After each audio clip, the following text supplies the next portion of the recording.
Hello friends, আমি সুমির রান্নাঘরে আপনাদের সবাইকে স্বাগত জানাচ্ছি। আজকে আমি বানাবো নারকেল দিয়ে মটরের নিরামিষ ঘুগনি। এই ঘুগনিটা লুচি বা পরোটার সাথে ঠিক অমৃতের মতো খেতে লাগে। এই নিরামিষ ঘুগনিটা বানানোর জন্য আমি একটা বোলের মধ্যে নিয়ে নিচ্ছি 300 গ্রাম হলুদ মটর। এখন আমি মটরগুলোকে বেশ কয়েকবার জল পাল্টে পাল্টে খুব ভালো করে ধুয়ে এর মধ্যে হাফ টিস্পুন নুন দিয়ে এটাকে পুরো রাত্রি ভিজিয়ে রাখছি। কাল আমি ঘুগনিটা বানাবো, তাই আজকে পুরো রাত্রি এটাকে আমি ভিজিয়ে রেখে দেবো। আপনারাও এভাবে পুরো রাত্রি ভিজিয়ে রাখবেন, তাহলে মটরগুলো খুব ভালোভাবে ভিজে যাবে।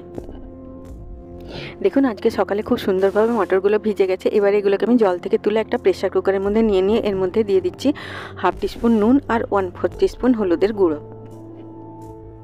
প্রেসার কুকারের মধ্যে মটরের লেয়ারটা যতটা থাকবে তার থেকে 3-4 আঙ্গুল ওপর অবধি আপনারা জল দেবেন এটাতে। এবারে এটাকে আমি সেদ্ধ হওয়ার জন্য ঢাকা দিয়ে গ্যাস ওভেনে বসিয়ে দিচ্ছি।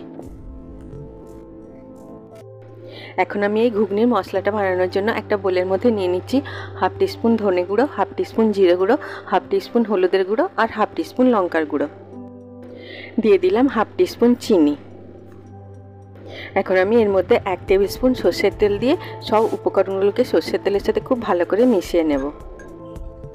দেখুন, মশলাগুলো সব খুব সুন্দরভাবে মিশে গেছে। এবারে এটাকে আমি রেখে দিচ্ছি একদিকে পরে ব্যবহারের জন্য। এখন আমি একটা গ্রাইন্ডিং জারের মধ্যে 2 ইঞ্চির মতো আদা আর 2টো কাঁচা লঙ্কা দিয়ে এগুলোর আমি একটা স্মুথ পেস্ট বানিয়ে নিলাম। এখানে দেখুন, মটরগুলো খুব সুন্দরভাবে সেদ্ধ হয়ে গেছে। মটরগুলোকে হাই ফ্লেমে একটা হুইসেল দিয়ে আর লো ফ্লেমে 3 মিনিটের মতো সেদ্ধ করে ন্যাচারালি প্রেশারটাকে রিলিজ হতে দিয়েছিলাম। মটরগুলোকে আপনারা এমনভাবে সেদ্ধ করবেন যেন এগুলো গোটা থাকে কিন্তু সুন্দর নরম হয়ে সেদ্ধ হয়ে যায়, তাহলে ঘুগনিটার টেস্ট খুব সুন্দর হয়। এখন আমি একটা কড়াইয়ের মধ্যে 1 আর হাফ টিস্পুন সর্ষের তেল গরম করে এর মধ্যে দিয়ে দিচ্ছি একটু লম্বা আর পাতলা পাতলা করে কাটা হাফ কাপ নারকেল। এবার এই নারকেলের কুচিগুলোকে আমি একটু গোল্ডেন ব্রাউন হওয়া পর্যন্ত মিডিয়াম ফ্লেমে ভেজে নিচ্ছি। দেখুন, নারকেলগুলো খুব সুন্দরভাবে ভাজা হয়ে গেছে। এবার এগুলোকে তেল থেকে তুলে আমি একটা প্লেটের মধ্যে রেখে নিচ্ছি। এখন আমি একই তেলের মধ্যে দিয়ে দিচ্ছি এইভাবে কাটা 3টে মিডিয়াম সাইজের আলু। দিয়ে দিলাম স্বাদ মতো নুন। নুনটা আপনারা একটু দেখে দেবেন, কারণ আমরা মটরগুলো সেদ্ধ করার সময়তেও নুন দিয়েছিলাম। একটু নাড়াচাড়া করে দিয়ে এটাকে ঢাকা দিয়ে আমি মিডিয়াম ফ্লেমে একটু গোল্ডেন হওয়া পর্যন্ত ভেজে নেব। এইভাবে ঢাকা দিয়ে ভাজলে আলুগুলো যেমন ভাজা হয় সেরকম তার সাথে সাথে সেদ্ধও হয়ে যায়। দেখুন, আলুগুলো খুব সুন্দরভাবে সেদ্ধ হয়ে গেছে আর তার সাথে সাথে একটু গোল্ডেন কালারও চলে এসেছে। মাঝখানে আমি বেশ কয়েকবার এগুলোকে নাড়াচাড়া করে দিয়েছিলাম। এখন আমি এই আলুগুলোকেও তেল থেকে তুলে একটা প্লেটের মধ্যে রেখে নিলাম। একই তেলের মধ্যে দিয়ে দিলাম একটা শুকনো লঙ্কা।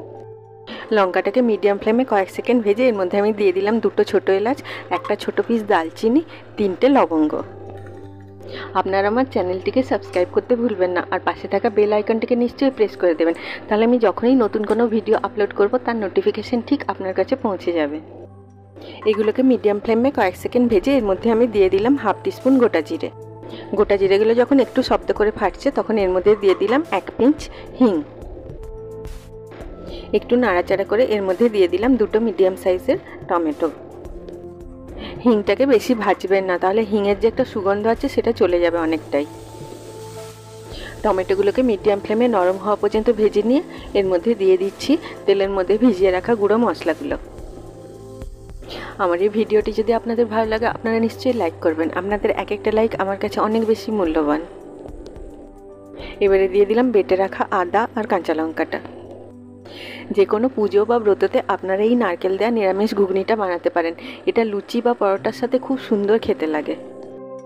এখন আমি এই সব মশলাগুলোকে মিডিয়াম ফ্লেমে তেল থেকে আলাদা হয়ে যাওয়া পর্যন্ত আর একটা সুগন্ধ আসা পর্যন্ত ভেজে নিলাম। দেখুন, মশলাটা খুব সুন্দরভাবে ভাজা হয়ে গেছে।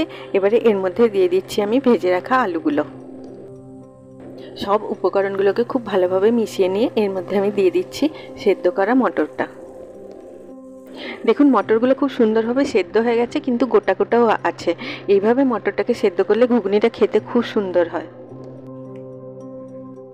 এখন আমি সব উপকরণগুলোকে খুব ভালো করে মিশিয়ে নিয়ে এর মধ্যে দিয়ে দিচ্ছি ভেজে রাখা নারকেলের টুকরোগুলো।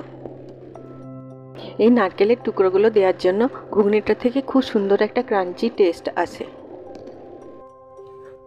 এবার আমি সব উপকরণগুলোকে খুব ভালো করে মিশিয়ে নিয়ে লো ফ্লেমে 5 মিনিটের মতো কুক করে নিলাম এটাকে।